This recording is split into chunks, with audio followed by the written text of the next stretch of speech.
back. So I want.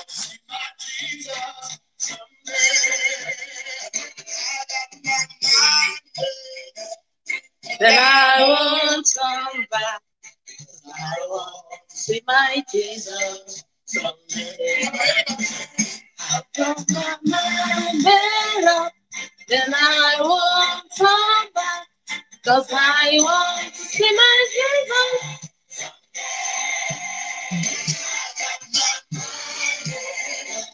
Then I won't come back. 'Cause I want to see my Jesus someday. I say no longer will you by player of sin. I say no longer will you. I've made up my mind to go God's way the rest of my life. I've made up my mind to go God's way the rest of my life. I say no longer with you by player of sin. I say no longer with you. I made up my mind to go God's way the rest of my life. I've made up my mind to go God's way the rest of my life.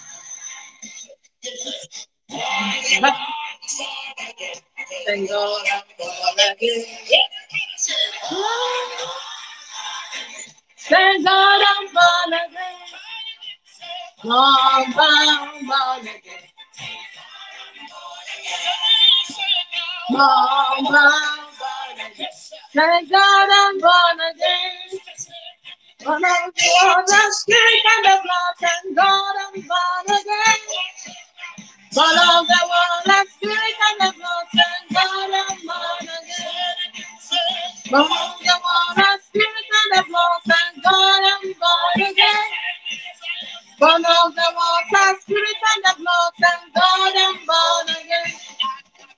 My made up, then I won't come back. Yes, I want to see my Jesus someday. Then I won't come back. 'Cause I want to see my Jesus someday. I'm on the rock, rocket I am there. I am on the rock. Look at my enemy. Good evening, everyone. Good evening. How are you doing? Good evening. How was work today? How is everything doing?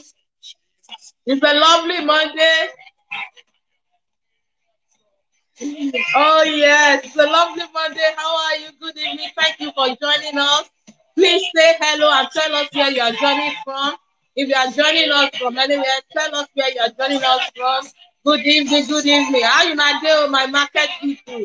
How market today? Oh, I hope we are only. Oh, we are selling warawara. Oh. This is another Monday. Please share.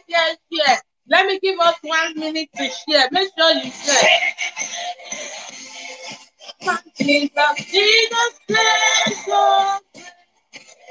rock me up upon Jesus, Jesus,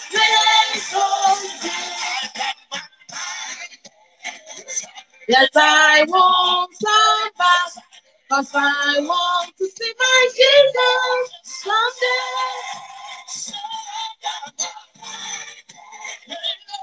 And I won't come back, 'cause I want to see my Jesus someday. How I want to see, looking at His face, will be forever. All the saving grace, all the streets of glory, learning my voice. Oh, ever to rejoice. I want to sing. Hey, they will speak forever. All the saving grace, all the streets of glory, let me be my voice. Oh, all my plans.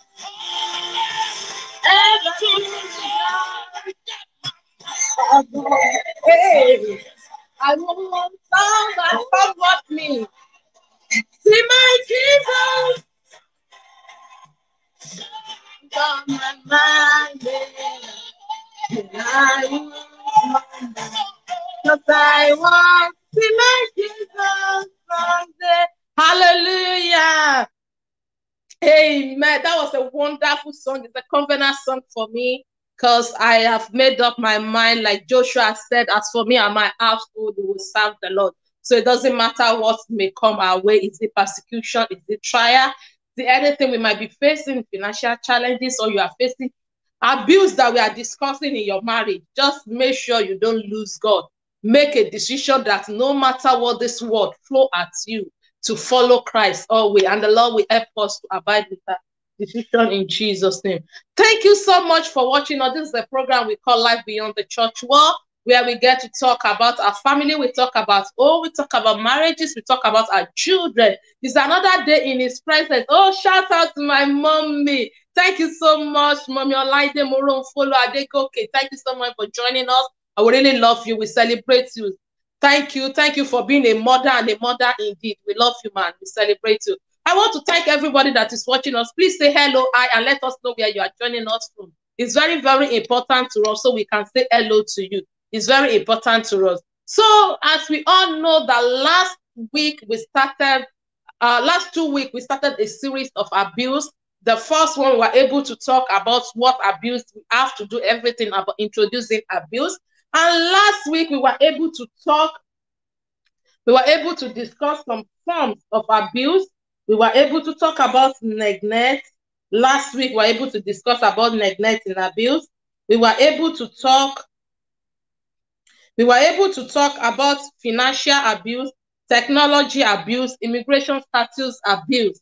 So this week is going to be a proper continuation of what we talk about. As you always know, I am not always alone. Tonight is going to be hot because I have the man of the house fully seated. Guys, please send your question.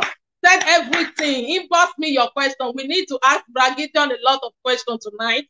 So I'm so happy that the man of the house, at least let's look from the angle of a man as well to see what is going on. So before we say anything today, I am going straight to Bragidion. What is abuse? Before we talk about what we are talking about today, what do you see about abuse? Does abuse really exist in marriage? Do we even have abuse? Or if you have one or two things to say about the other form of abuse we've discussed about. Let me welcome Sister Tony as well. Thank you so much for joining us, Sister Tony. We love you. Thank you. Bragidion, please.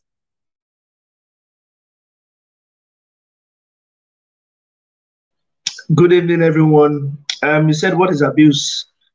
Anything that you do, anything that is not used for its purpose, is an abuse. So what is the purpose of something? And if you don't use that thing for that purpose, then you've abused the use of it. And when it comes to marriage, when you miss the purpose of a marriage, then you've abused the marriage. When it comes to a person, like your spouse, your partner, your wife, your husband, when you miss the purpose of why they are in your life, then you're abusing them. And that goes beyond just the way you spoke to me, the way you did it. Even to the point of not taking their advice sometimes can be a form of abuse, because you've abused the purpose of why they're there. It's no longer you anymore. It's now two. So if you are thinking on your own and doing everything by yourself, sometimes and I'm sorry to go this way, I like this part quite early on in my marriage, because I'm a young man. I like to do. I feel like I'm doing things that is useful for my house. I want to. I go out. I want to buy a wardrobe. I say, this wardrobe would be good for our bedroom. I just buy it, bring it home. Why did you buy it? Now it doesn't fit in well with this one. Now it doesn't fit. I'm saying, but we need a wardrobe. Say, yeah, it's true that we need a wardrobe, but it's not this color that we need. It doesn't fit well with this one. I'm like, but I've just bought it now, and I know that it's very good, and it's quite expensive, It's there, and I go on with my own. But why didn't you ask me? Why didn't you call me and ask me, this is what you want? But I didn't realize it was that until I started having a conversation with her and realizing what the impact it was having on me and on her. It's just a phone call away. I saw this thing. This is the color. Does it fit in well with your plan for the room? Should I buy it? Simple phone call will have solved the issue. But once I bought it and she's rejecting it and she says she doesn't like it and it's crazy too much, I feel bad. She feels bad for telling me no. And then we go around in a circle. But who initiated the issue? Me. By not asking. So I feel like when we sometimes in a relationship, when we do some things by ourselves without consulting the other partner, it's to me sometimes I feel I'm starting to realize it might be a form of abuse because we are abusing the purpose where the person is there. The purpose they are there is for the Bible says it's not good for a man to be alone. Let me make him a helpmate so that we can be together. And what do we do when we are together? Two are better than one. Like the Bible I read in when we first started this kind of marriage issue. Like when two are together, they keep each other warm. When one is about to fall, the other one can pull each other up. So if I'm falling and I keep falling, and I'm not taking advice from the person that is I'm abusing the purpose of that person that is there because they can help me to stand up.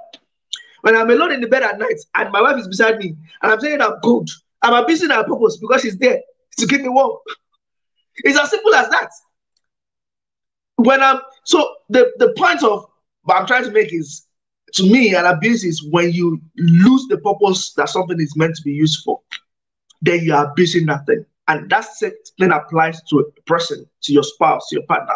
When you are losing the purpose of what they are there for, to assist you, to be together, to encourage each other, to help each other up, and you are doing it by yourself, being a selfish person by yourself, me, then you are abusing the purpose of what that partner, that husband, that wife is there for. That's my definition. Thank you so much. You've really nailed it. You said a lot about it. Shout out to OSC. Shout out to my brother, Femiton. Thank you so much for joining us. Thank you. We really appreciate you. Thank you so much. Today, we want to be talking about a very important thing. We might put it on one, we might wrap it up under one topic, but it comes up in a different way. So tonight, I want us to talk about psychological abuse, but we want us to talk about verbal abuse, emotional abuse, and mental abuse. So we can see that all of these fall into psychological abuse. And this aspect we want to discuss today is not physical. You cannot see the mark. Sometimes when they explain, you don't understand. So it don't leave a mark. It don't leave a physical mark. Yeah, we can see the mark, but it don't leave a physical mark. This type of abuse we are talking of, and it's very, very common. It's very, very common. And what we are saying is a man can be abused, a woman can be abused. So when we are talking about abuse, we are not focusing on men abusing women alone, or we are not focusing on women abusing men alone. We are focusing on the two parts of abuse. We are focusing on the two parts of abuse. So before we start, I will let Brad Gideon. I don't know if you have some card for us, so we can quickly do that before we go to today's topic. Yes, I have a 500 Naira Airtel.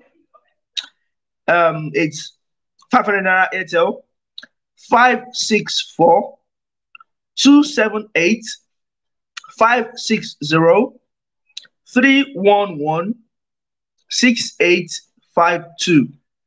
Again, 564 278 560 311 6852. That's the Airtel. Now let me quickly call one more MTN. 500 Naira MTN 2051 8915 2985 72695. Again, 2051 891 529 85 72695. Thank you very much. Thank you so much, sir. Thank you so much. So I want to start from Sister Tony today. Sister Tony, when we talk about emotional abuse, we talk about emotional abuse. What are your thoughts? What are your takes on this?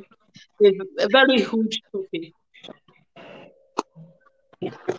Thank you, Ma. Good evening, Ma. Good evening, Brad Gideon. It's good to see you again.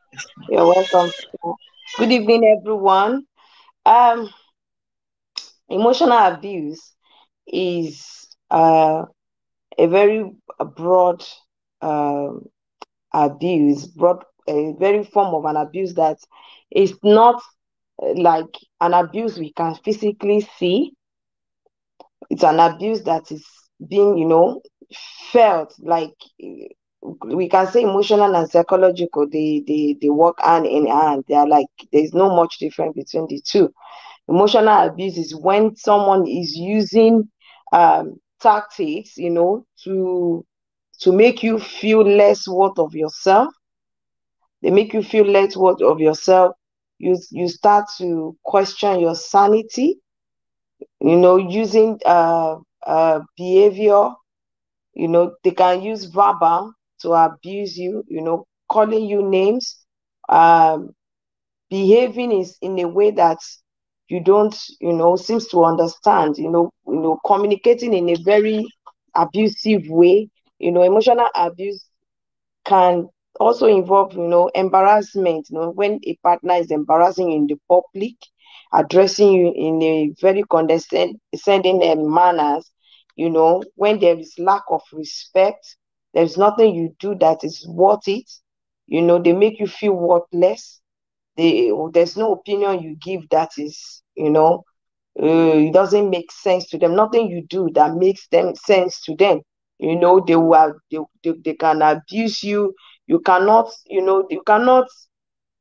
they make you feel isolated. They isolate you. They make you, let me just summarize that, when they make you feel less of yourself, you don't see yourself the way you're supposed to see yourself anymore. When you are being emotional abused, nothing you do that worth it to them. They just, look at you, they talk to you, they bring you down, they run you down, they gaslight issues. When your partners is doing all this to you, we can say you are in an emotional abuse. Thank you, ma'am.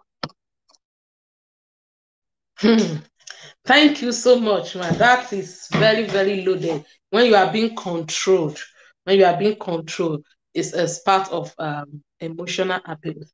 So, Brad Gideon, Brad Gideon.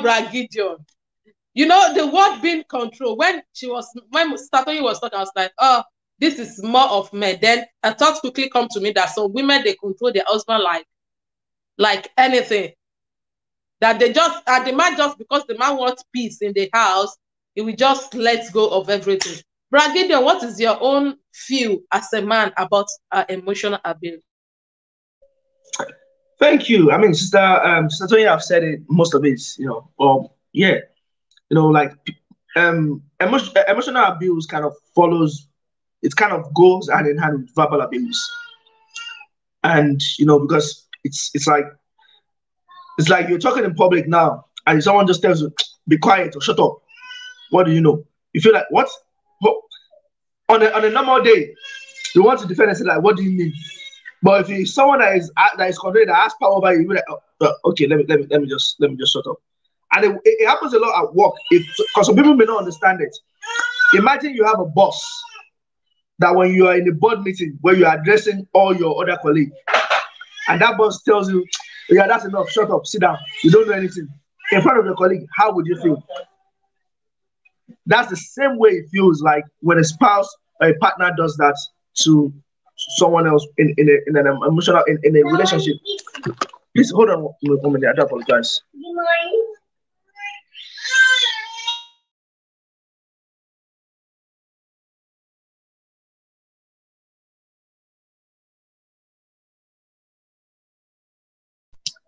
Sorry about that. Yeah. So emotional abuse, it could include verbal abuse, which means like people yelling at you, insulting you, or swearing at you. Like Sister Tony says, and it sometimes it comes in the form of rejection. Sometimes it comes in the form of people rejecting your thoughts and idea. Sometimes it comes in the form of when people question your sanity.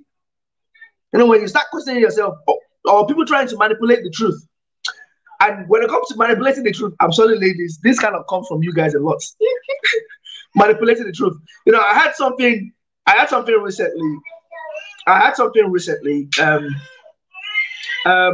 It was someone that was describing abuse in relationship that men face. So I'll just throw it out there. They said there are some women that kind of do some things. For example, when a woman cheats, sometimes if a woman cheats, and then they go to the caucus, to the women caucus, and then they start saying something like, "Oh, you know, I love my husband, you know, but he wasn't meeting my needs. He wasn't doing this. He wasn't doing that, and I had to cheat on him." And all the ladies come and say, "Oh, sorry." So now they put it like, "Oh, it's not your fault. It's gonna be okay." So it's no longer your fault for cheating. It's the husband's fault for not meeting your needs that led you to cheating.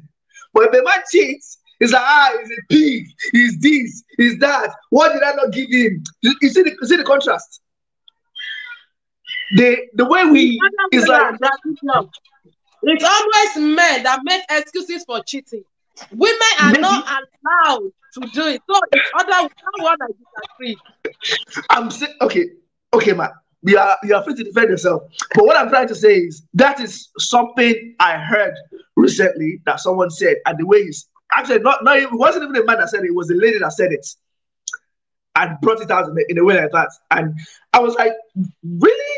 This happened? And the reason I was like that was because before I got married, I was in a relationship as well. Like, and I think I've told you as well, Sister Rachel, you might be aware of it, where someone offended me, and you offended me, and I'm like, okay, I want to be a gentleman, a godly man, we are just in a relationship. We need to at least we need to know each other. Thank God it was like that. I was like, oh, look, you did this thing to me this day. I was quiet about it, but I was really, really angry about it. I don't like it. Don't do that again. And by the end of the conversation, I was one apologizing for bringing that up in the first place. And when I got home, I started thinking to myself, like, wait, what happened? I was really angry when I went to talk to this lady. Now I feel like I've done something really, really wrong. And it was, I realized I was being manipulated. And it was like, oh, because you felt like that, that means this and this was happening. That means you are doing this, that. And I'm thinking, wait. You told me, it's like, you told me to shut up in front of people. And I'm telling you, that's wrong. And you're not telling me now, oh, the fact that you saw it that way was because maybe I'm probably looking at some other people and I'm feeling inferior to them. And I'm thinking, where does that come into you telling me to shut up? Like, it doesn't match. And again, to me, I feel like that is an emotional abuse. I didn't think of it like that then. I just felt like something was wrong.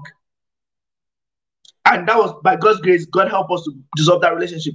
But in a marriage, when you're constantly feeling undermined, when you tell your husband or your wife that, oh, this thing is bothering me and I don't like it. And instead of you, after that conversation, instead of you having a clarity of mind or having a go ahead, you are even more confused, more conflicted. Then you need to think about the conversation you've had. You need to think twice and say, what is going on? Am I doing the right thing? And that starts from the first step, because when I was reading some things about how do you know you're being emotionally abused, one of the things they said is you need to recognize it yourself, come to a time yourself. And there are times that you need to come to an understanding yourself that I think this thing is wrong and I need to address it. Because if someone is constantly undermining you, if someone is constantly not taking your opinion, that your opinion is always wrong, someone is constantly doubt that you yourself, by the time you have a conversation with them, you are doubting your own feeling. They're manipulating the truth, something that is glaring. This is, you reminded me of, don't let me go there. When you can see that this is the truth and they're telling you, no, have you seen this? Did you see the evidence? Did you see this one? I saw this now, but how did you see it? Did you see the hand go there? But I saw the bruises now. I saw the impact now. I can feel the impact. There's that question looking for technicalities to like a lawyer. Something is wrong. And we need to be aware and be, maybe we need to sit down and reflect.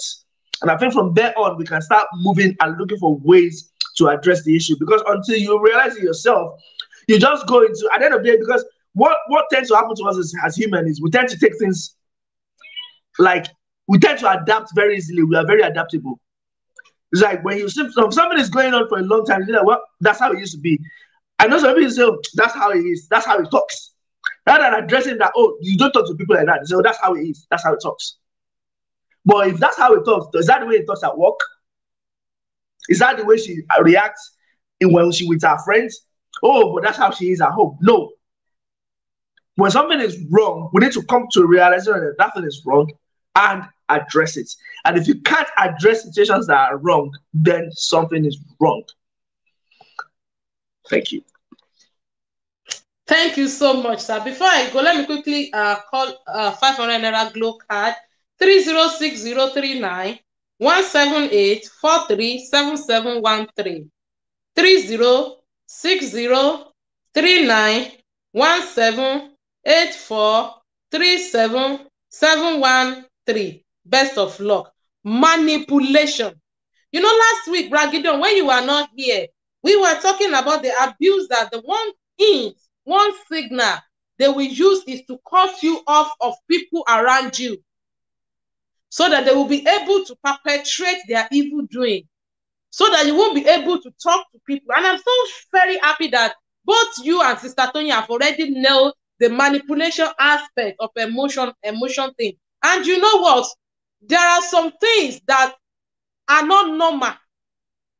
But because in a culture of where we are growing up, or in I would say in a devilish mentality that we have, we tend to believe that because, you know, this thing, I'm just saying it because our culture says, because this is where emotional abuse go really way. It's a bit lesser. It's here in this country, but in Africa, the man is the head of the house. That is what the Bible says. That is what our culture says. That is how it should be in marriage. But when you start to misuse the authority as the leader of the house without thinking of how your partner will feel, and that is why I disagree with you that this thing is common in men. I say it with my mouth full open. Men believe it's their entitlement to cheat on women. I am not talking about this country. I am talking about the country I grew up from, Africa culture. They will tell you their forefather had 4 or 5 wives. If you are not satisfied with that, that is your own problem. If you try to talk, they will say you are jealous, you are this, you are that. But let women cheat, they will tell you it's a taboo, it's an abomination. You will manipulate women. That is why you will see that most women, they forgive. When men cheat, it is common in women to forgive and move on. But men, if men pretend they move on with you, they don't move on. They still have that thing. They cannot contain it that another man is sleeping with their wife. So by the time you start telling me that it's my wife that is not dressed, you will hear my wife doesn't dress properly. You will hear she's denying me sex. That is why I have to go to the office. You will hear all those sorts of nonsense. It is not of God. It is not good. I will still give you time. I know you still have time to talk about it. But I still want to start on you to talk because I break down this, and I'm so happy that we talk about blaming partner for everything. This issue of name calling and insulting. Tatoni, like Bragidian was saying the other time that somebody was insulting him and he was saying you shouldn't say that in public. And at the end of the day, they turn it to be another thing. This issue of name calling and insult. Is it, you know me, I always tell you this syndrome, I take it very serious. This see finish syndrome. Is it see finish syndrome? Why must I say shut up in public to my husband? Or when my husband, you know, some men, they make ego when they are in their friends. They tell they talk to their wife as if it's their last baby of the house. Some women as well, they do that a lot. So please, what did you see to this name calling and insulting in that causes emotional abuse?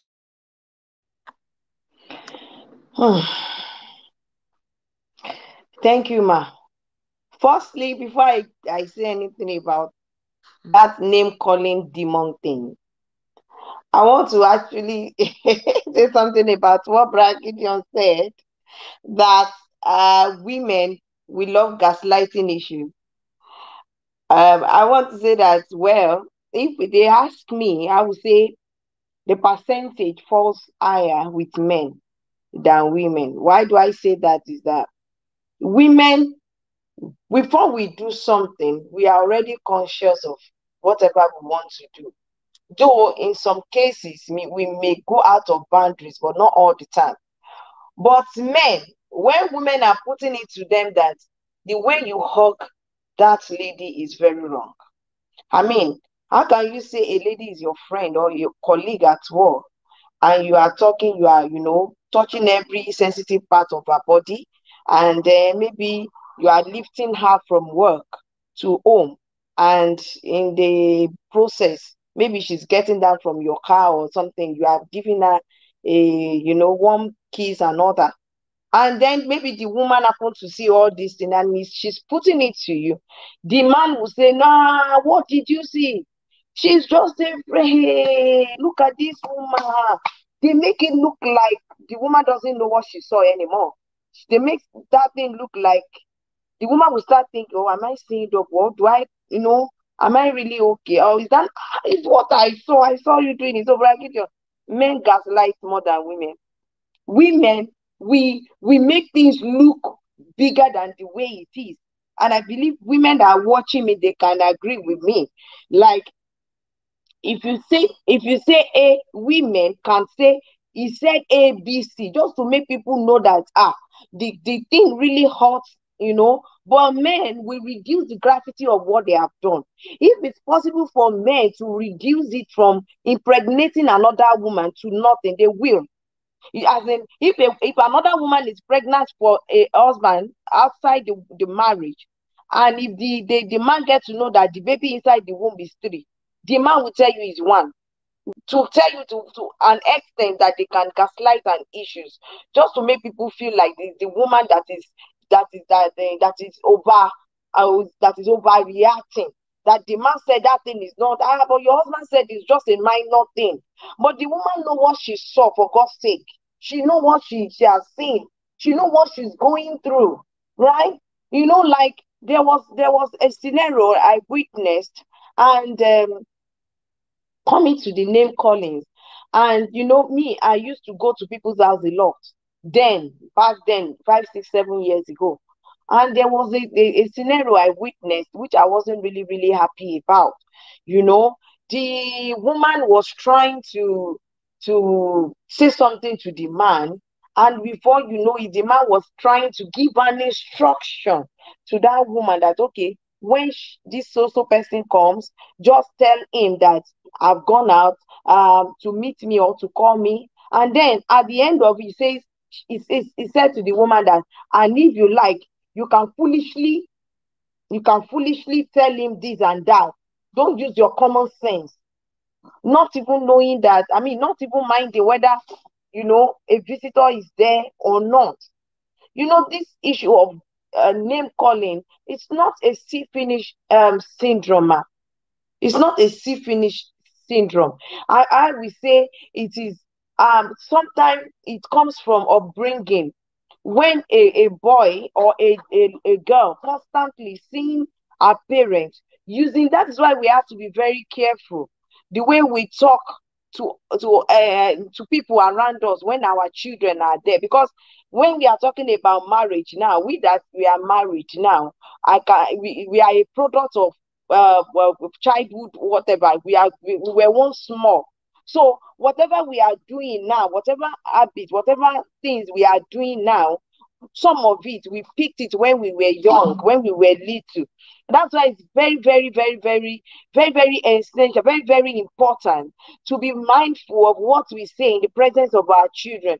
Because whether we like it or not, they pick one of those things and they exhibit it when they are older. If a man, a daddy of the house, constantly using, some people have turned it to a normal thing. It's a norms. A man will be calling the wife, oh, no, she come here. I've once heard a boy they took to a school to register him.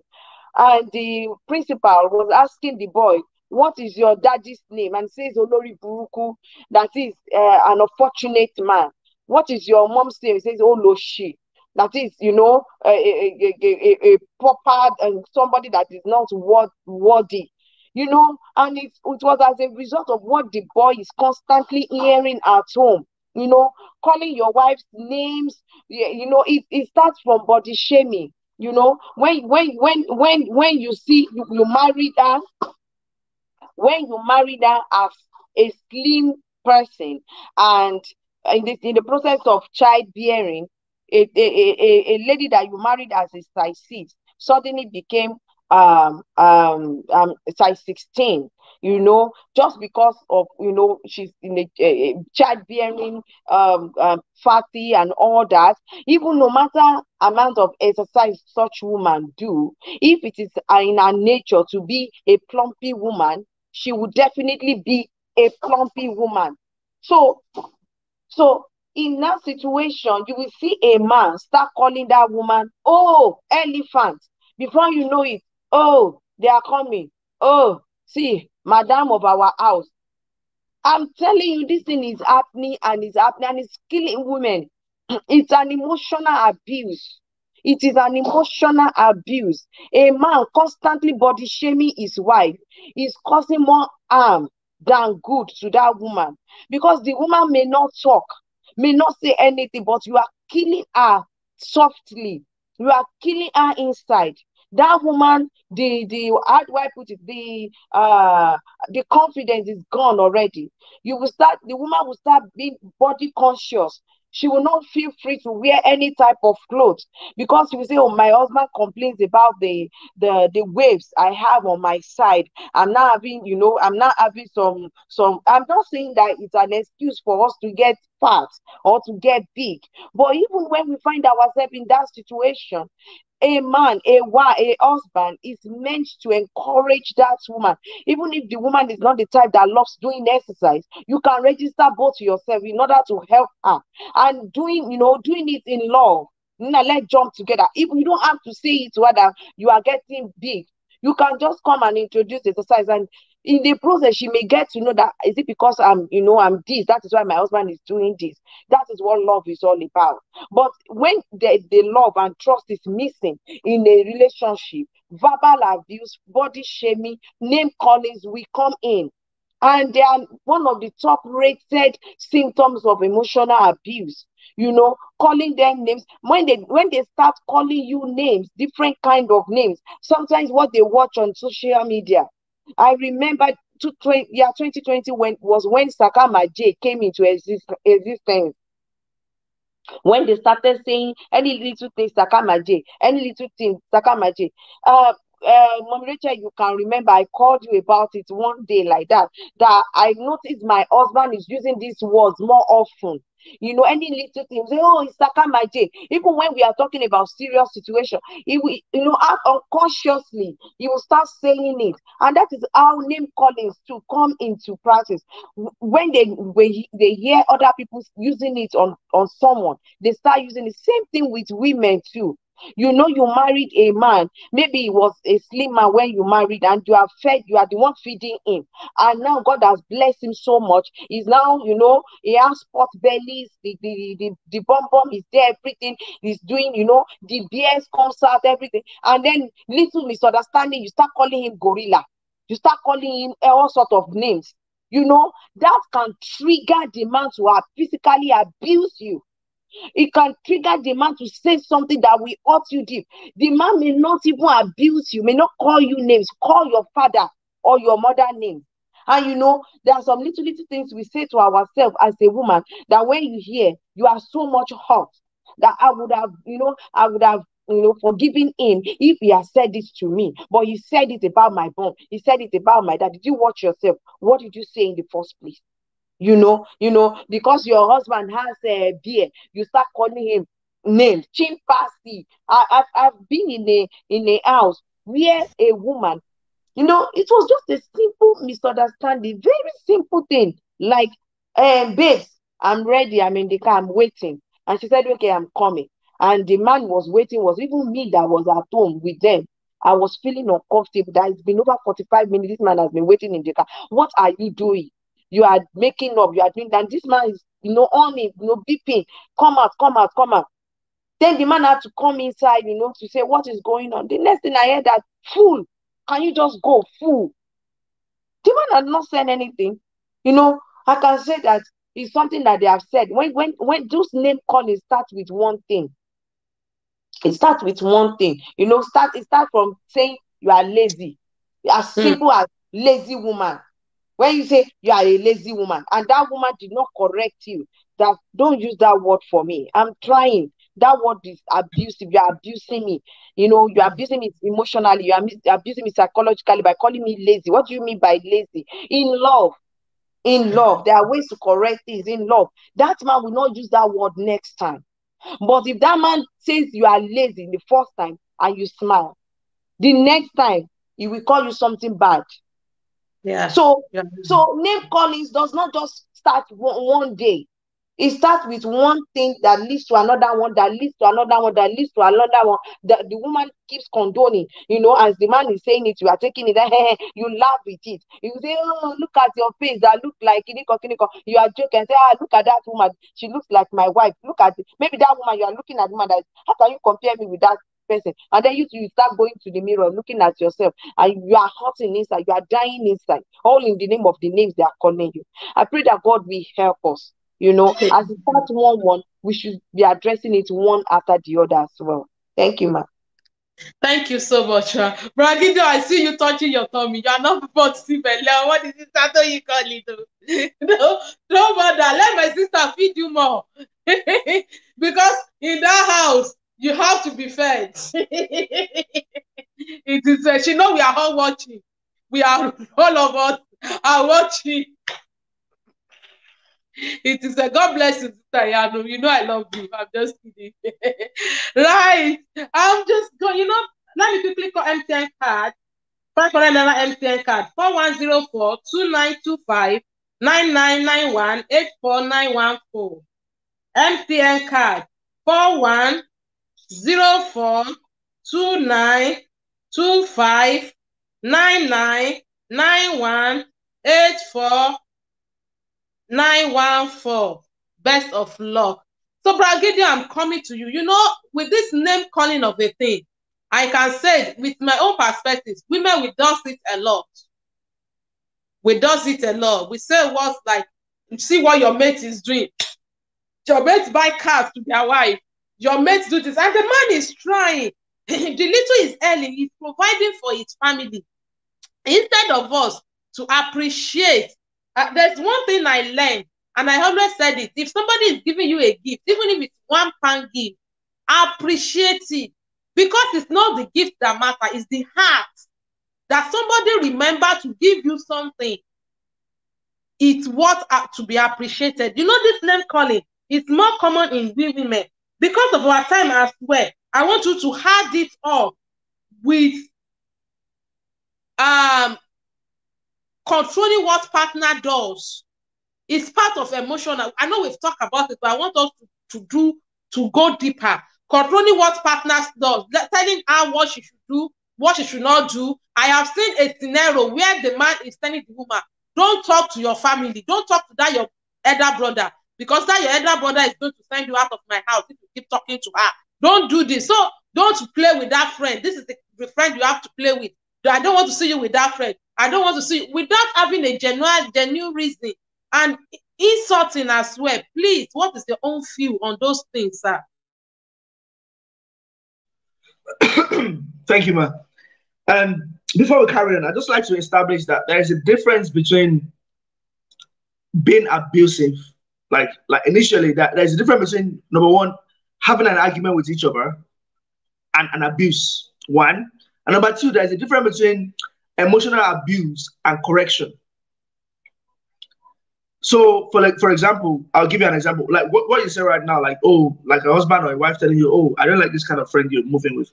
Sometimes it may be a good advice. But some people say, oh, you want to control my life. I can't do this. I can't do that. That's why you start doing this. No, let's get things right. There's some things that we yourself, you know, this is not abuse. This is correction based on the patterns of things that are happening. So I don't want people that are listening to us to mumble everything together. Oh, if someone is telling me I can't do this, I can't do that, then they're abusing me. No. And the reason I'm saying that is because, before I go for it, it's because I was watching this, you know, our generation live in a generation of Instagram and stuff and Facebook and things.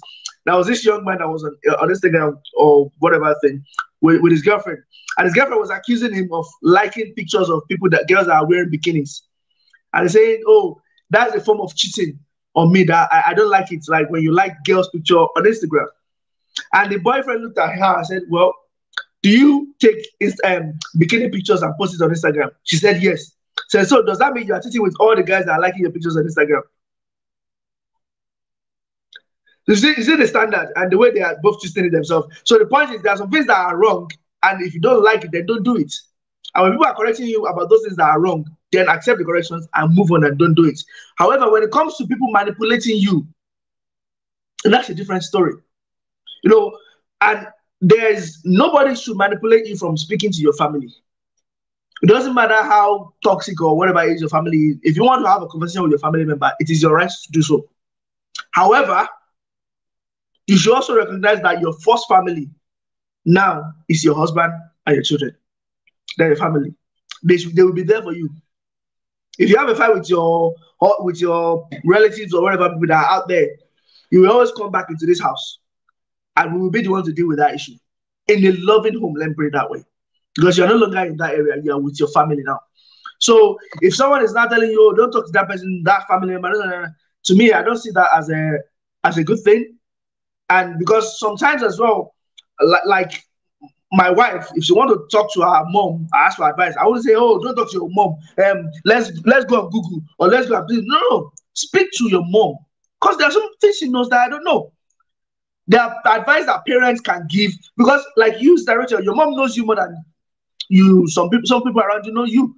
So there's some things that you can share with your mom that your husband wouldn't understand.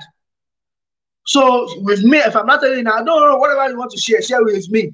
I will now decide which one you can share. No, that's just mental, because I don't know anything.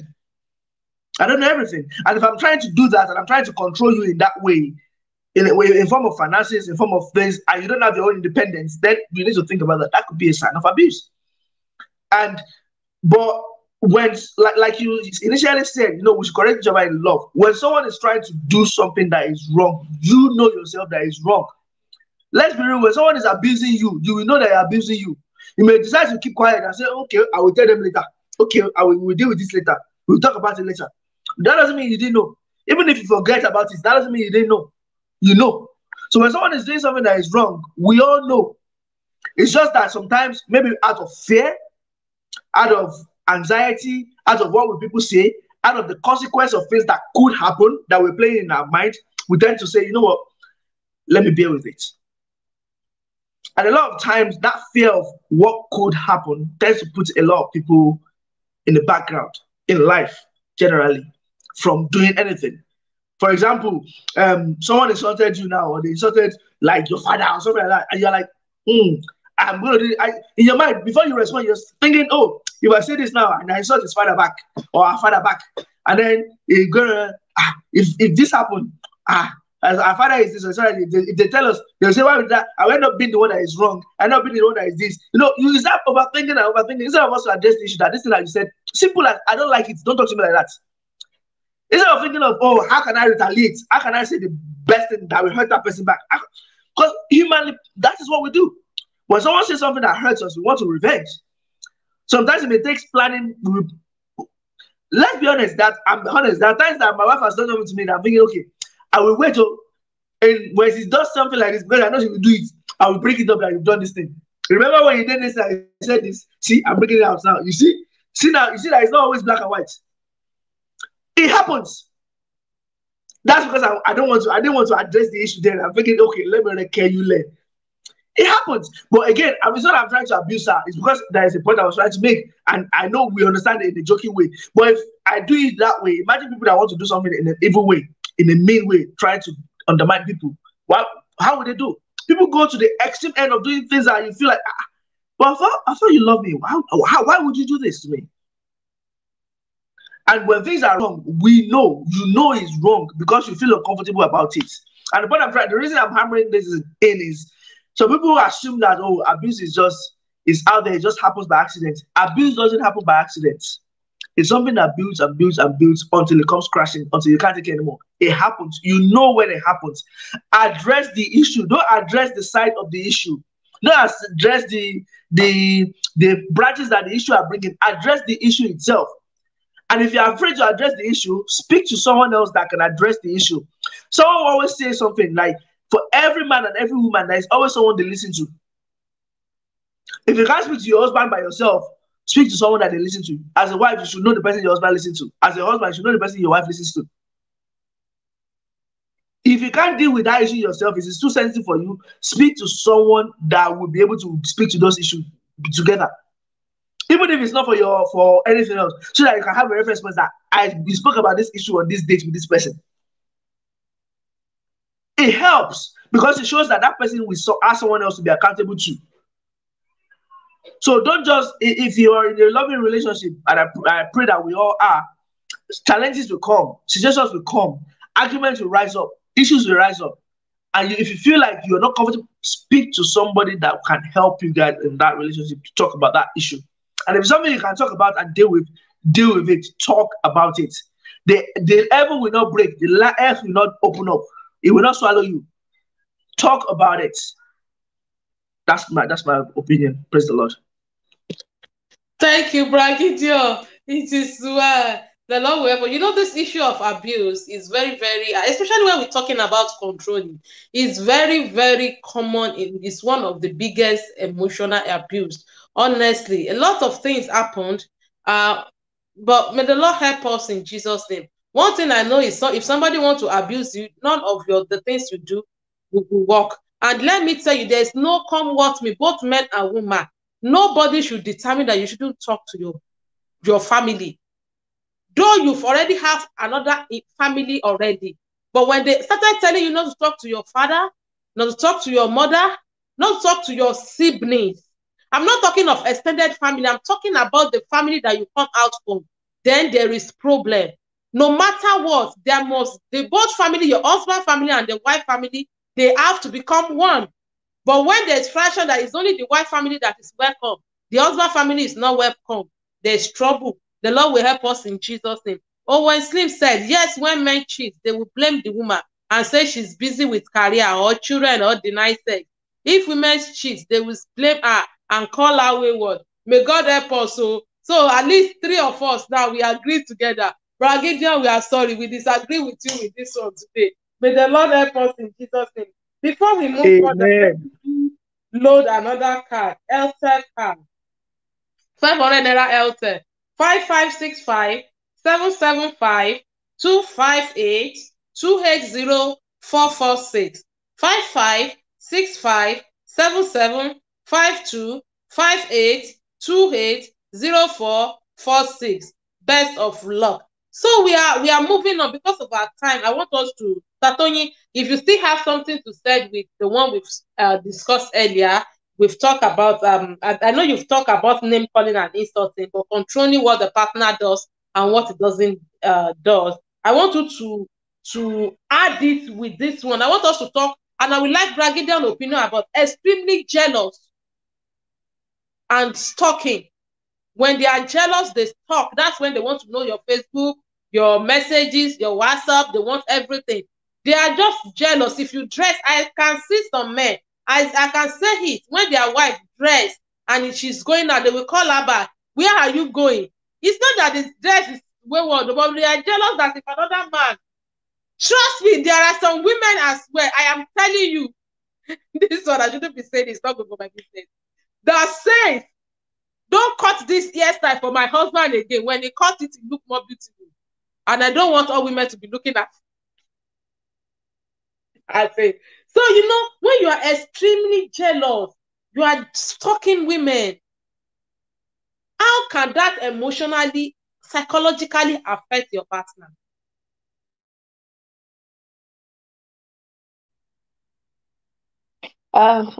Thank you so much, Ma. Thank you, Bragidion. That was really, really, really detailed. Really, really detailed. Thank you so much. I actually learned a lot from that.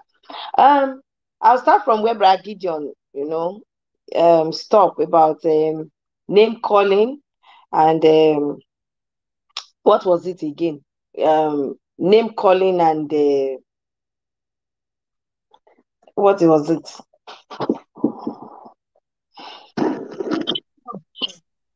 Ma? Insults and name calling. Thank you, ma. Controlling. Controlling, yeah, thank you, ma. The name calling aspect, like there was a seminar I attended that the man said that men that often call their wives goats, go and do this, goat, you goat, you fool, you this, you that, I began to wonder that for you to marry a goat means that you are he goat. It takes a goat to marry a goat. That means you marry a she goat, you must be an he goat. Because sometimes we don't think about the other, we don't think about the opposite side of what we say to our partners. You are calling your wife, you are calling your husband lazy. It shows that for you to marry someone that is lazy, you are a lazy person.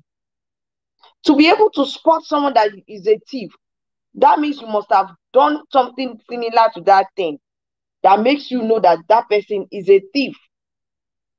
It takes a thief to catch a thief. So an he goat must surely marry a she goat. So if you call your husband a goat, that means you are she goat. And when you call your wife a goat, that means you are he goat. If you say your wife is too sluggish, it's doing gree, it's doing everything just see. That means you too, you are a snail. Because sometimes we look at things like people that abuse, they put themselves in a position of to know. They put themselves in a position of Mr. Perfect or Miss Perfect.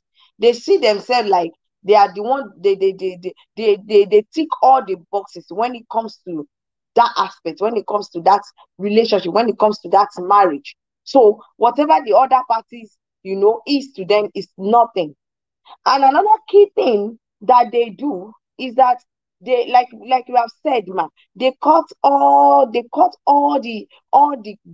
support you have.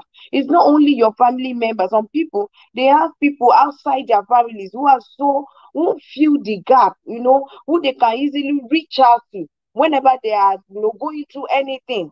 And once an abuser spots that this particular man is a positive influence, he has a positive influence on my husband, what they will do is they will start blackmailing that person. They will start saying all sort of things about the person, things that are not real, things that are not good to hear. They will start saying it even when they are in good terms. They will start coming up with different kind of excuse so that the other party will distance his or herself from that person. It falls under manipulated. Anyone that is doing that, any man that is doing that, any woman that is doing that, such person is a manipulator. They manipulate, they make things look like, oh, that person, I heard of a situation not long, just a couple of days back now, that the man was reporting the wife that the wife used to attend a prayer meeting. And in that prayer meeting, what actually happened was, I think there was a time they had an issue and all that, and there was someone that called the other person and just put him in place that you don't do this. This is wrong. This is this. This is that. The next thing, it's been a long time. The next thing was this woman, attending, like everybody knows NSPPD, right? So like that, the woman is joining, for instance, like NSPPD program every morning.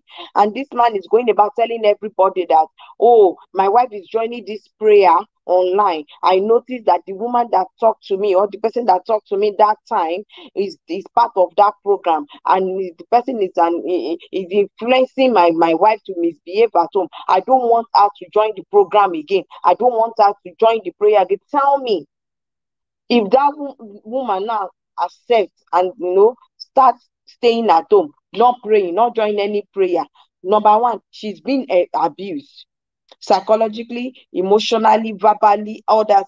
She's been abused, no doubt about that.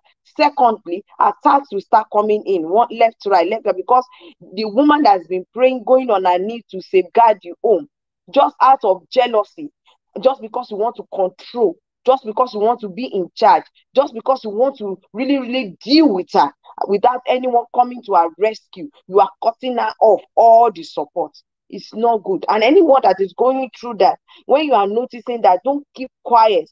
They used to say a closed mouth is a closed destiny.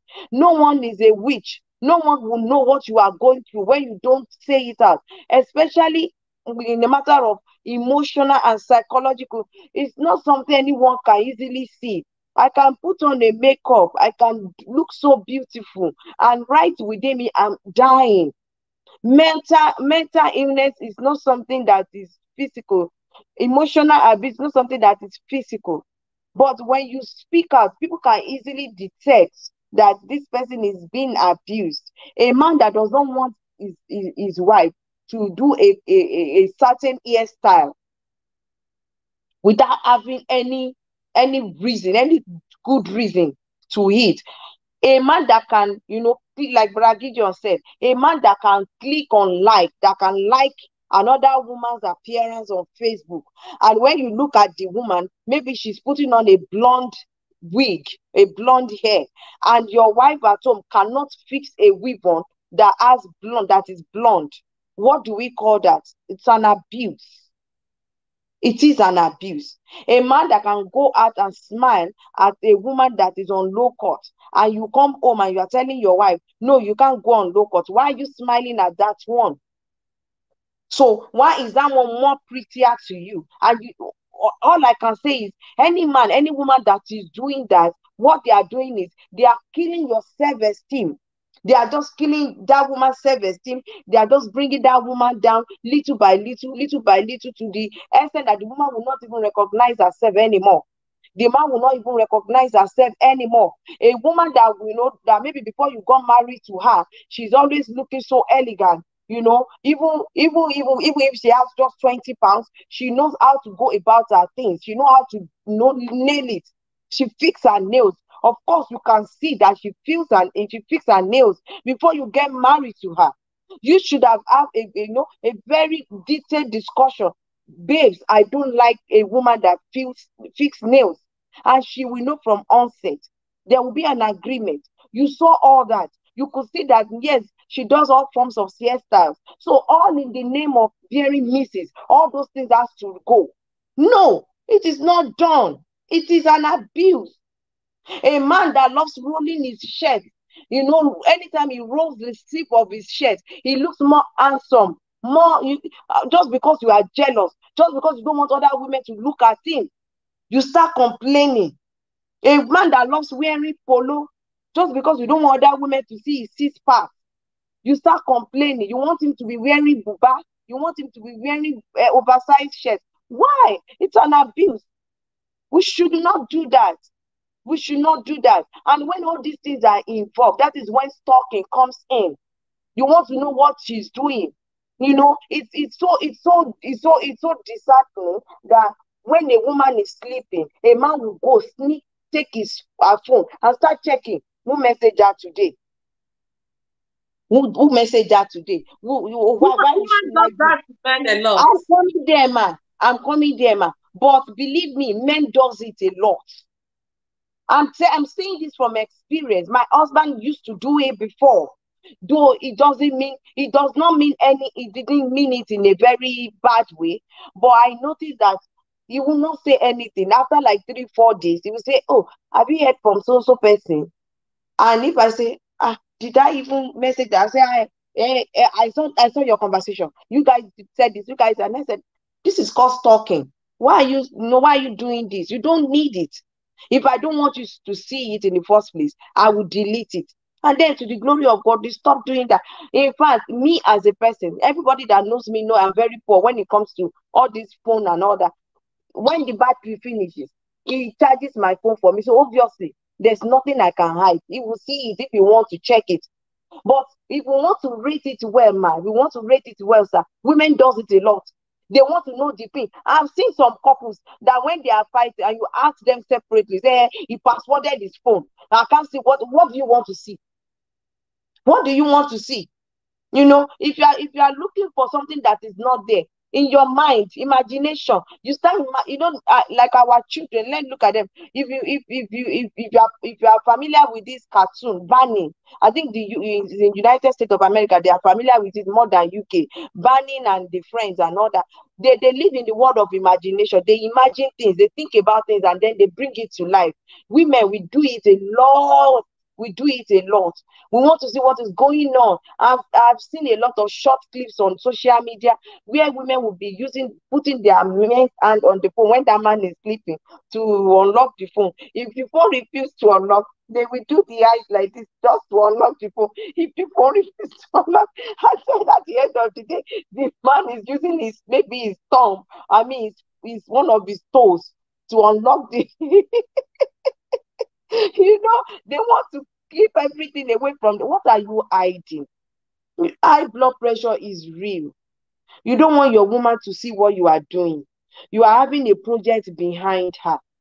You are building a house. That is why most men, everything in life has its own disadvantage. If that business you are hiding from her, you profess that you love her. You profess that you stay with her for the rest of your life. She's your next of kin. She's there, but you don't want her to know you are doing that project.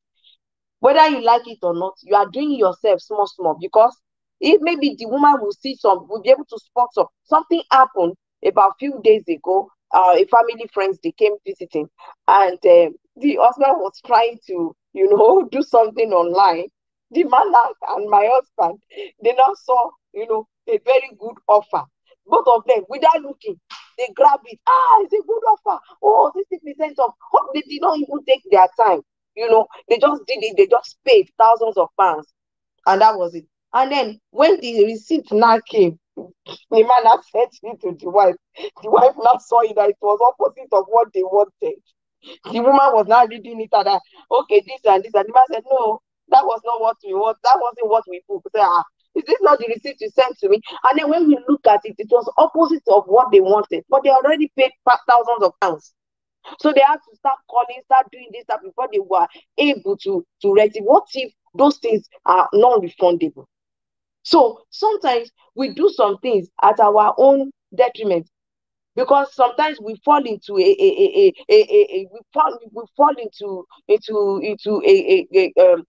things that we are not supposed to fall into when we are hiding things from each other, when we start stalking each other. Because when you start stalking your wife, when you start stalking your husband, then it will breed, hiding.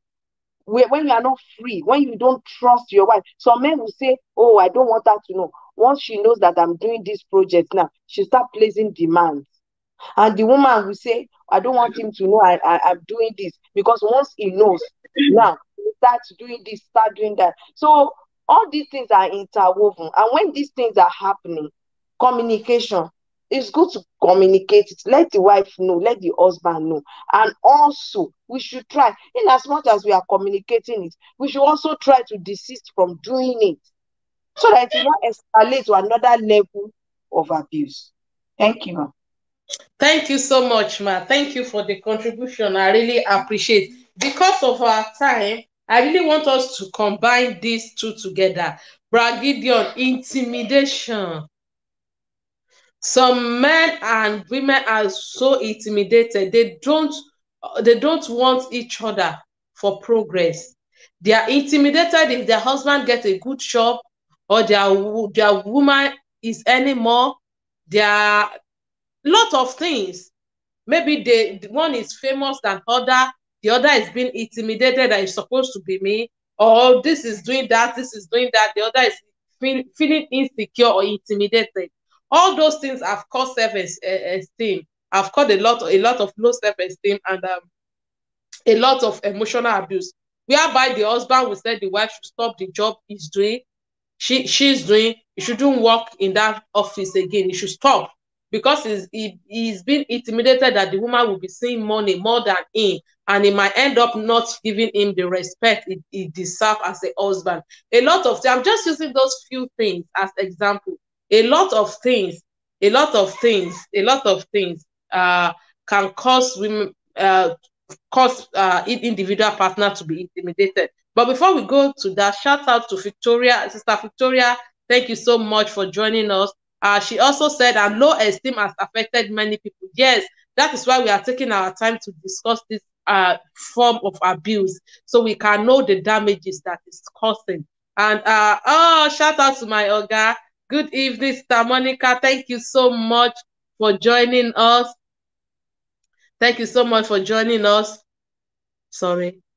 Sister Monica said there's no need for that. Yeah, there's no need for checking each other phone, checking each other movement, stalking each other is not good. It's not good. The Lord will help us in Jesus' name. Also, Bragidion, so we can round it up with that too when we are getting intimidated. And also, I want us to talk about a very important thing. That is depression. The product of all the psychological abuse. But either we like it or not, depression is real. And depression is the end product of any psychological abuse. Mostly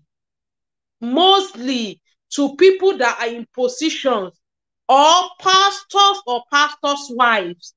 When they don't want to talk, when you are psychologically abused, it's better for you to speak out. So when you are not about to speak out, probably because you are governor, you are president, or your job is at stake, or you are the CEO, the director of a company, or you are a pastor, or you are a pastor's wife, or you are gospel ministers, or anything, so that is injuring you to talk out. And at the end of the day, you enter into depression. How can we undo it not to get into the depression? Then what can we do if we find ourselves being depressed? Thank you, sir. Thank you so much, Ma. I first of all want to address one of the things that Sister Toyin spoke about. That's about people stalking each other on the phone. And I think we've mentioned it before, like a couple of months ago, about not keeping secrets from each other. And what we want a husband or a wife to not know what the husband or the wife is doing or what the partner is doing on the phone.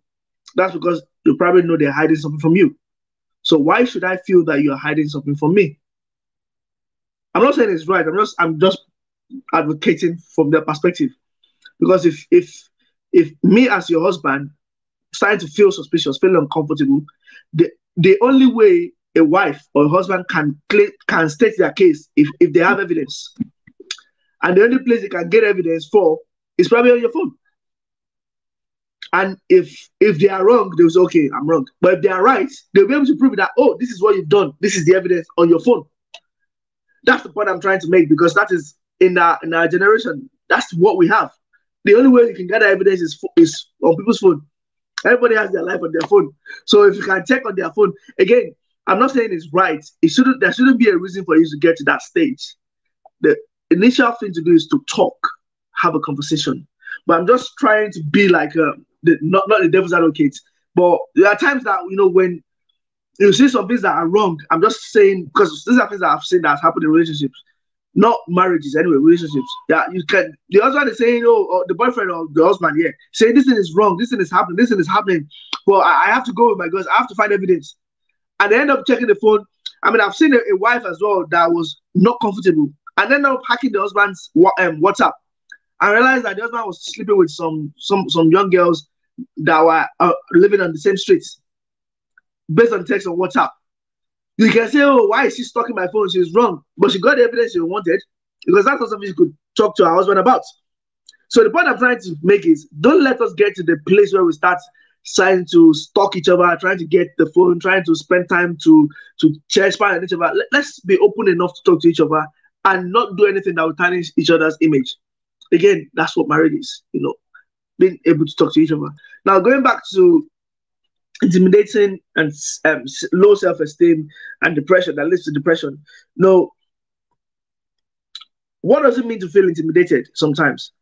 Because your husband or your wife is doing better than you? Again, this goes back to immaturity. Because maybe it's just me.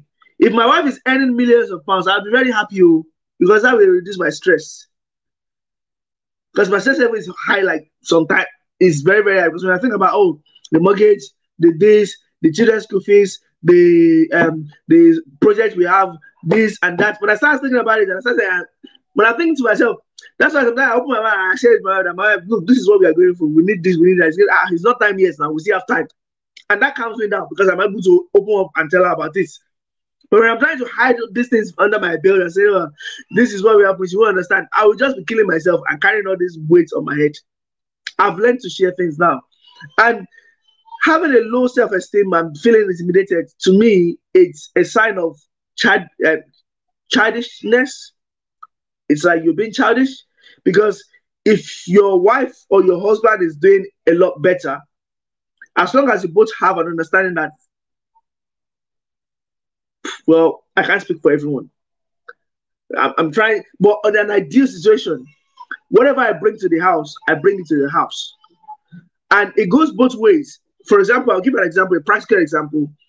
My wife was working somewhere and she, the job she was doing, I realized that in the morning before she starts work, normally when we used to work from home, normally she eats and she's happy to go to work. But for a couple of months, she wasn't happy to be at home. She doesn't eat her breakfast. She's just, I'm starting this job again and this and that. And then we ended up talking about what's wrong? What's going on? And I said, oh, it's because of the kind of calls I'm doing. Before people call us and then we talk to them. Now they've moved me to an area where I have to call people. And on the other line, I don't know what people are going through. Some people end up abusing me on the phone when they say I'm from this company. Some people end up kind of swearing at me. I don't know what to expect. I'm panicking. I don't like it. I don't like this. For like a month, she wasn't herself. And it was affecting her health. It was affecting her mental health. Like, look, please stop. Tell them it's the contract. So bye-bye. You don't want anymore. And she did. And within a month, a lot of things that have been left at home, that hasn't been left undone, that I couldn't do, she picked them up, did it happily, with joy, and a month after she got another job that pays better and is less stressful. But the point I'm trying to make is, if I wasn't understanding, I'm only thinking of the bills in the house, this that we are saving for, that we are saving. Please carry on, oh, push your head through it, oh, you must stay there, oh, they pay money, oh, I mean, what will I achieve if my wife is not happy at the job that she's doing, but because money is coming in? What's the point? If I cannot be supporting as a husband, what's the point? Then that means you are bringing money home, and the stress that she's getting from that work, she will bring it home, and then she will take it on me, and I will take it out on the children, or she will take it out on the children. I mean, why do you want to do that? Why can't we just come to an agreement, come to an understanding, discuss things that are beneficial to both of us? Why can't we do that? And I think that comes from being childish sometimes and being selfish. Because if you're being childish and being selfish, then you're only thinking about yourself, about how you feel, not reality, how you feel about a situation, not the truth, but how you feel. And a lot of times our feelings are very deceptive. They deceive us into making some silly mistakes, and a lot of time leads to low self-esteem and end up in depression. No, there was a time for me as a person, I was thinking, before I got married, I was thinking, I don't know, I'm never going to get married to a wife that is loving, that meets this criteria. And I spoke to one of my brothers, and he goes, oh, Gideon, don't change yourself for anybody. There are so many people out there. And he gave me the advice, and I'm like, oh, okay, you know what? I'll be a bit more patient. I'll be a bit more understanding. And I took the advice. To God be the glory, I'm in a happily married home. And I pray that it continues. But the point I'm trying to make is, if I'm not able to express myself, if I'm still stuck in my old mindsets and I'm not willing to change, and I have so low self-esteem based on what I feel is happening, not the reality of what is happening, then what will happen? I will stay where I am. And what tends to happen is, when people are frustrated, they pass that aggression on to someone else. When you are frustrated, who do you pass the aggression on? The next person that is closest to you, because you know they can take it. When I was still living with my parents, I'm sorry to say this, it's sad to say it, but it's the reality. When I'm still living with my parents, especially when I started working, and I was still living with them, I'm always looking at their faults, and I'm happy. I'm very easy to point it out. Mommy, this thing, you shouldn't have done it that way. Daddy, you shouldn't do it this way. You should have done it this way. Do it that way. Do it that way. Do it that way. Because they are the next person I can say, oh, this person did it that way now, or that, because they are closest to me. And the reality is that we as person, you as a person, me as a person, the closest person to us is the person we tend to kind of not attack the most. Well, yeah, verbally attack the most or verbally criticize the most because they are very next to us. We know they can take it. We feel like what I must not. I feel that's I feel like, oh, you must not tell the truth now. If you say it's what's going to happen, at least they will accept it or they won't accept it. But at least let's say it so that they know. But the reality is, how are you saying it? And that boils down to, if I'm feeling intimidated or I'm feeling depressed, sometimes it's good to just say, look, my wife, you see this job you are doing, the way you are acting or your attitude has changed since I doing this job. You started to act like this and that. You are bossing me around at home. You are doing this. I don't like it. Okay? I'm telling you this because I don't like it. I mean, that's a different way of coming to say, to now be planning some things. Oh, when she goes to work, which I will go and then so that when when she's done something wrong, I write it down so that when something happens, I say, oh, on this day, did you not talk to me like this when you came back from work? Did you not say I should go and wash the plates? Did you not talk to me in that way because you are earning more than me, Abi? And then you are saying, were you giving me attention? You are leaving me. You turn me into a house husband. You turn me into this. You know, people have a way of twisting reality based on what meets their needs if they want to be childish. And that's why I keep saying, in a loving relationship, when you really want things to change, you need to talk about issues in a loving way. And God will help us. And if you don't mind, before I go, can I just quickly say one last MTN? Thank you. Sorry about that. So I've got one more MTN. It's 500 MTN. It's 618 454 687 920 439 41. Again, MTN 500 Naira 618 454 687 920 439 41. Thank you very much. Thank you so much, Bra Gideon. That was so nice. Bra Femiton says, couple are not even supposed to be intimidated with each other. They are supposed to trust and support each other. I don't know, you will say that too, but to be honest, people get intimidated and jealous. My Augusta Monica says, serious immaturity. It is immaturity because whatever belongs to my husband is mine. Whatever belongs to me is my husband. So why should I be jealous? You are blessed, thank God. And even men that are jealous, I don't know their problem. Because why I say I don't know why men jealous is, somebody is bearing your surname. When they want to mention who have that money, they will mention so with your surname. Are you not involved in that business? Is your name not involved in that thing? So, but may God help us. We find it's part of what causes abuse, and we need to talk about it. So, Statoini, I know Bra Gideon mix the aspect of depression, which is the product of this psychological effect, because I want us to round up in like 5 minutes. So I want you to continue from that aspect. When you find yourself, how can you help yourself not to be depressed? Then let's say you've already find yourself being depressed. What are the way out? Thank you, ma. Thank you, ma. Thank you so much. Thank you, Bra Gideon. Yeah, you have said it all. Immaturity is just the key. And if we look at it very well, this issue of intimidation, it's always on the men's side. Especially when the woman is any more than them, and it's not only when the woman is any more than them. When they see that a woman is more out there, is more intelligent, than them. It's not only finance aspect. When a woman is more intelligent than a man, the man gets to, they get intimidated by it. And it's because the finance aspect is the most common one that people talk about. It's not only that makes man get intimidated by, though women too, they get, because what we can talk about the women own is when they are being oppressed. The man will use that thing they have to oppress the woman, but the man gets intimidated by what the woman has. So I pray God will help us. Another thing that leads to it is envy. They envy the woman. You know, their ego. They don't want to come down like, oh, is my woman is doing better than I. Instead of them to support and just put the name together, nobody will know what if there is love and trust. Nobody will know who is doing what. But if the woman is the one working and bringing more money, the man will ensure that that woman does all the cooking, does all the cleaning, take care of the children, even though she's working more, just to say that at the, I pray God will help us.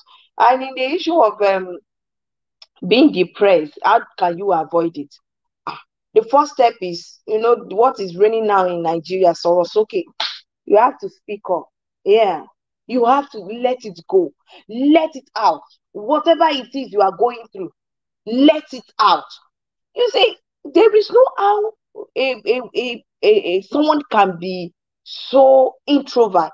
There is no how you can be so an introvert person that you will not have one person you are you talk to. So now, let's now say, okay, you don't have anybody. You talk to God. Talk to God. Child, speak out. If it takes you to take a stroll to where there is river, don't go and jump in the river. Or even if it is an amusement park where children play, you can go there and be talking. Just be talking. Just talk, speak, talk it out. Let it out of you. Don't bottle things in. When you notice something, don't wait until that thing piles up.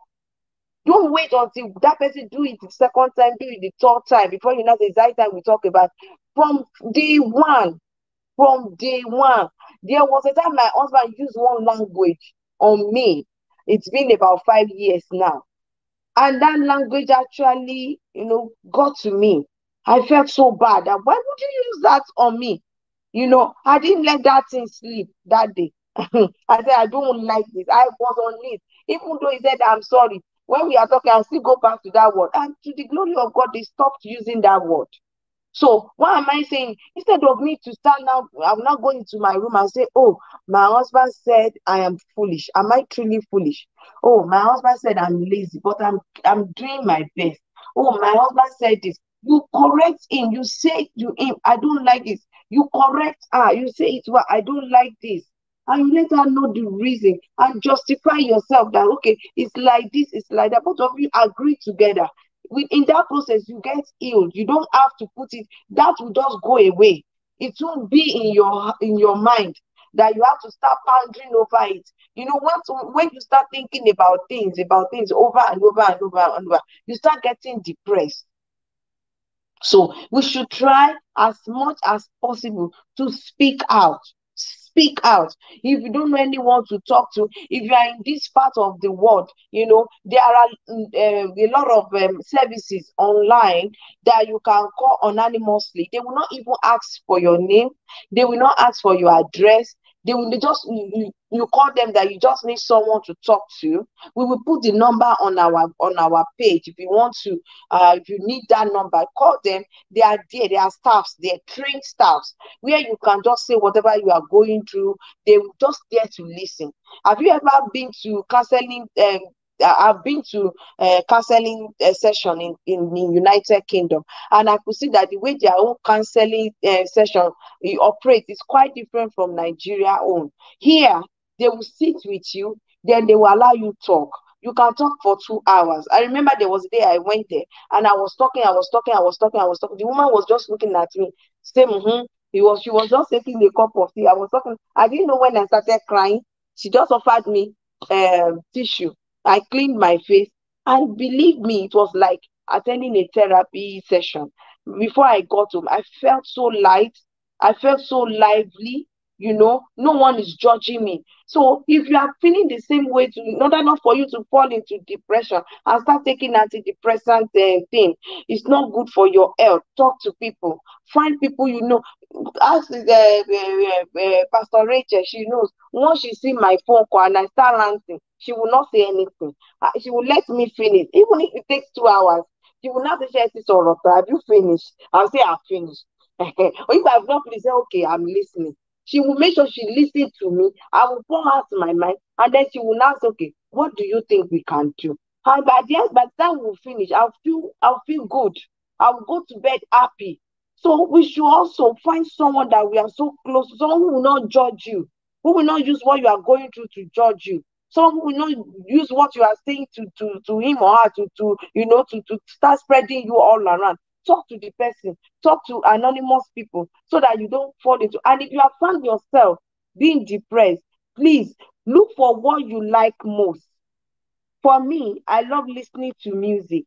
I can be in the house from morning till night. I may not watch the TV. I may not watch movies. I'll just put on music, put on Bla Benjo. I will dance. I'll dance away that situation.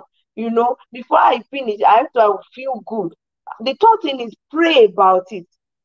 Sometimes you don't even have words to say. What fails you? What you do is just lie down somewhere and ask God to fix you. Just use that word.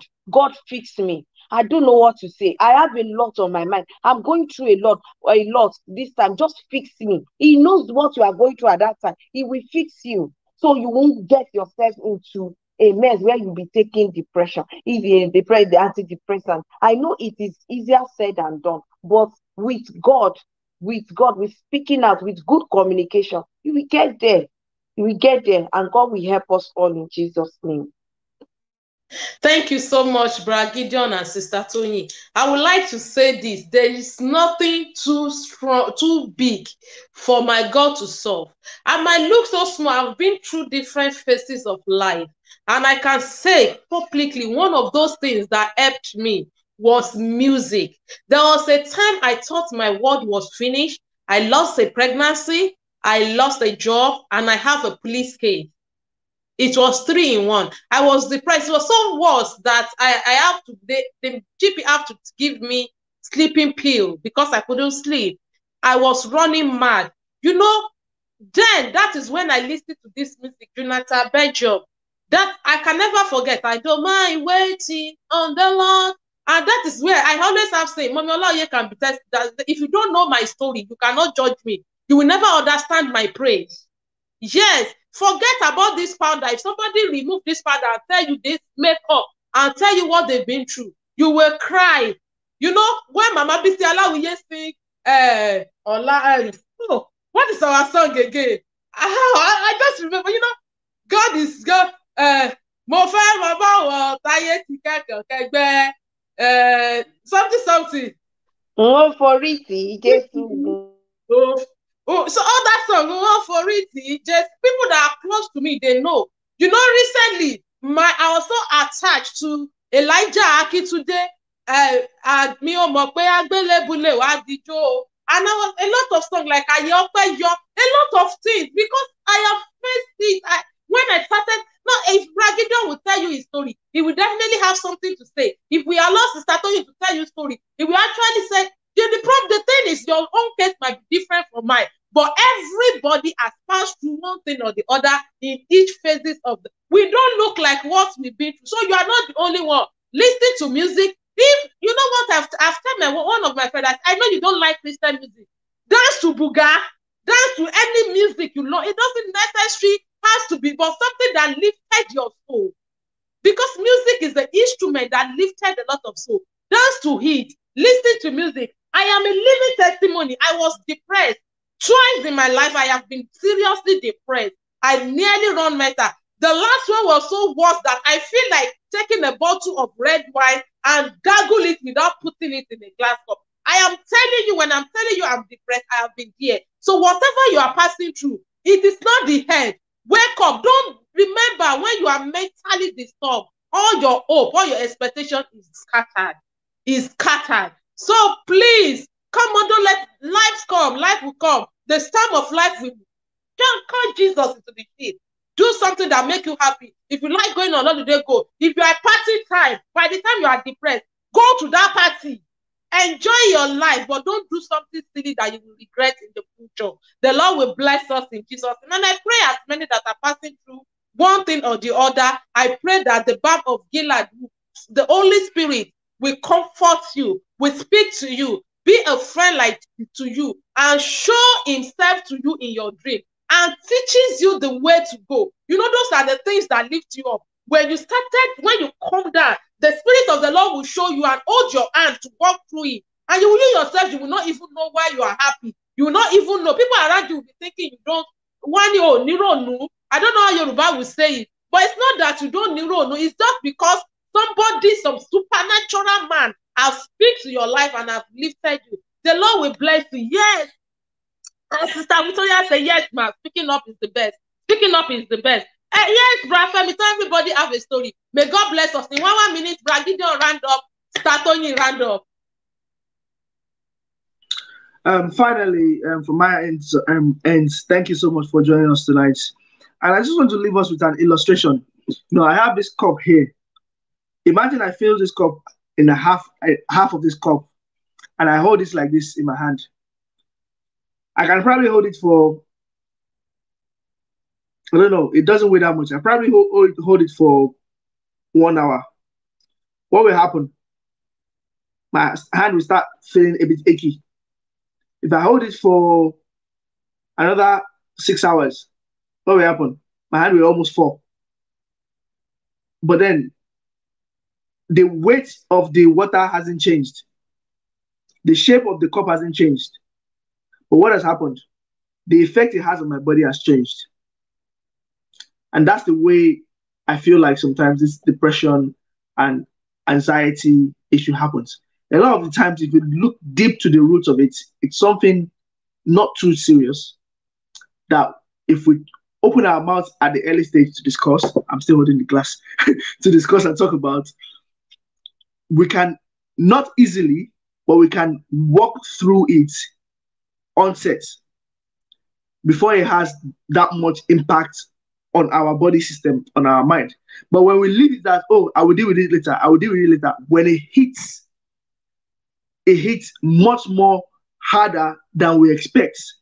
And it's not like someone once says that when things are going to go bad, it's not only one thing that always go bad. One thing, and then something else, and then something else. And then we become overwhelmed because we can't manage this. Our body brain can't process it at once. Which is why when things happen, address the issue as soon as it happens. And I pray that as we're listening to each other and discussing with each other, we don't know the best. We just have an opinion that we share it. And we've all been through challenging situations. But what we're all learning is, open your mouth, speak to people. Don't suffer in silence. When you feel something is going wrong, or you feel an abuse is happening, talk to somebody. Voice out your opinion. Don't hide behind, oh, I don't want this is where, so I'll just keep quiet. No, talk about it. Find someone to talk about it to. And God will help you.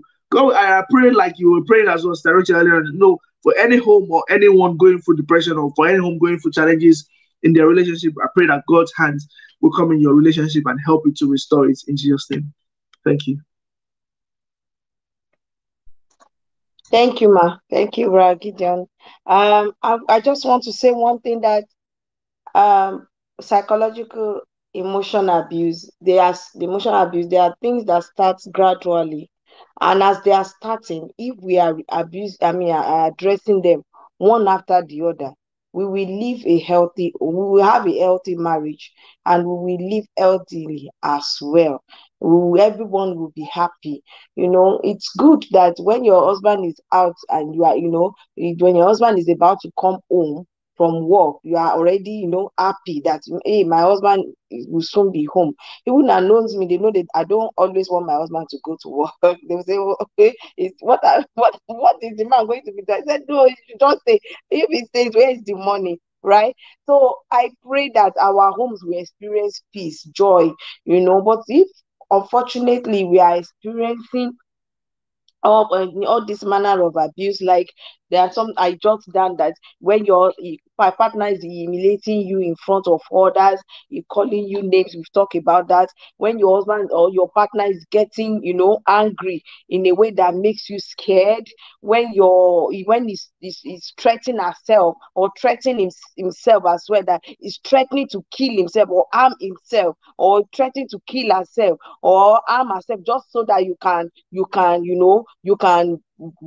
agree to whatever he or she wants. Know that you are going through an abuse. Anyone that is using a manipulating way, to get things done, to get through things with you, you are being abused.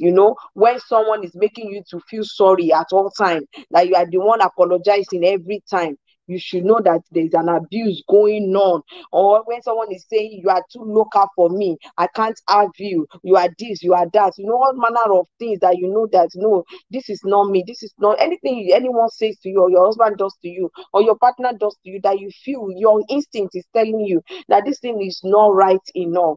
The first step is to discuss it. Talk about it with that person. If the person is not, the type that loves discussion, or is not, he or she is not admitting the fact that they are emotionally or psychologically abusing you, then seek help outside. Speak up.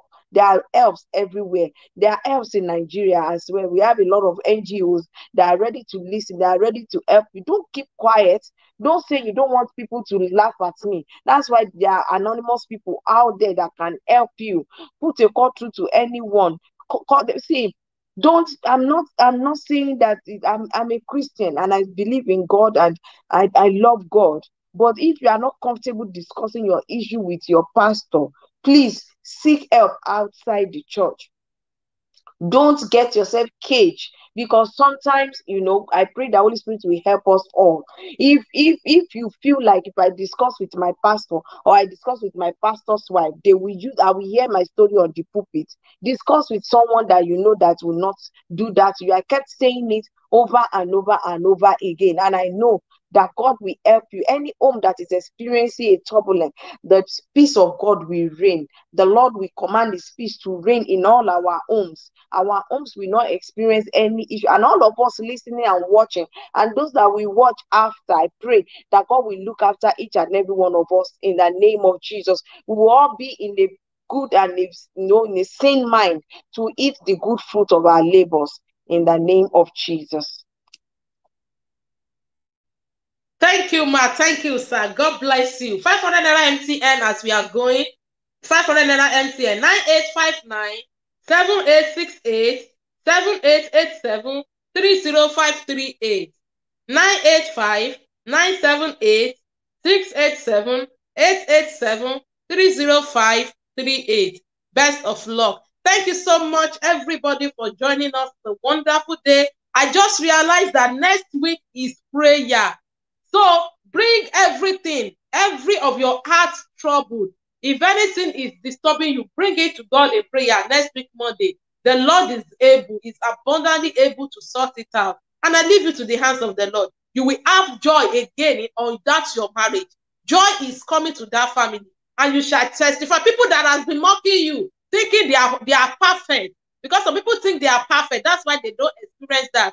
Thinking they are perfect, they will be forced to celebrate with you. And they will see your marriage as one of the best on the earth. And they will still come to you, come and ask for counseling in the name of Jesus. So shall it be. I love you so much. Please share this. Always share this. And always be with us. Always join us every Monday. Love you. Thank you so much for joining, everybody. If I didn't mention your name, please, I'm sorry. If I didn't mention your name, please, I'm sorry.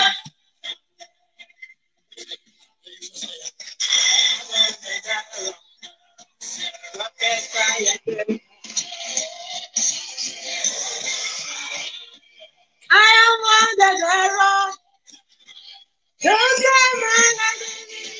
I am on the road. I am on the road.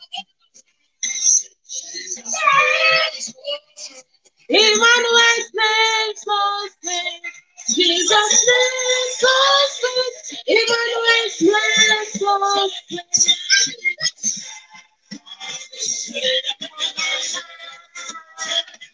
Jesus' name. Emmanuel's name so sweet. And they rock me up upon Jesus. Jesus' name so sweet. Every rock me up upon Jesus. Jesus' name so sweet. Jesus' name so sweet.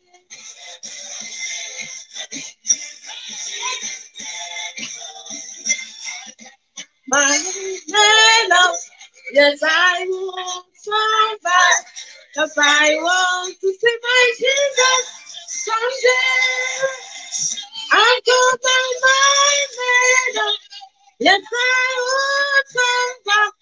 Cause I want to see my Jesus someday. Looking at his face, then I will sing forever. All the saving grace in the streets of glory. Let me lift my voice. Blow my face, let us to rejoice. I wanna sing, that's my confession. Then I will sing forever. All be saving grace on the street of glory. Let me lift my voice. Oh, my class, ever to rejoice. I've got my master. Thank you for joining us. Thank you so much.